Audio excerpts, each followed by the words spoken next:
నువ్వెప్పుడైనా నీ బర్త్డే నాడు నేను దేవునికి పుట్టాను అందుకే నాది హ్యాపీ బర్త్డే అని నువ్వు రాసుకున్నావా?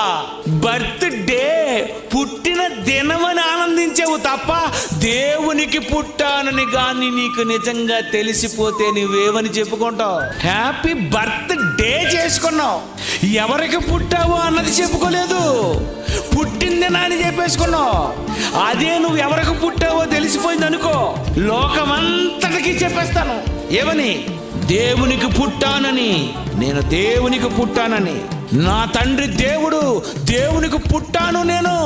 అందుకే ఒక పాట రాశాను, ఆ దేవుడే నిన్ను కన్నందుకు హ్యాపీ నీకు, తనకు పుట్టావని నువ్వు తెలుసుకున్నావు గనుక హ్యాపీ తనకు.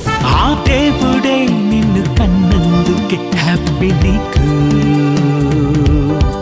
తనకు పుట్టావని తెలుసుకున్నందుకే హ్యాపీ తనకు.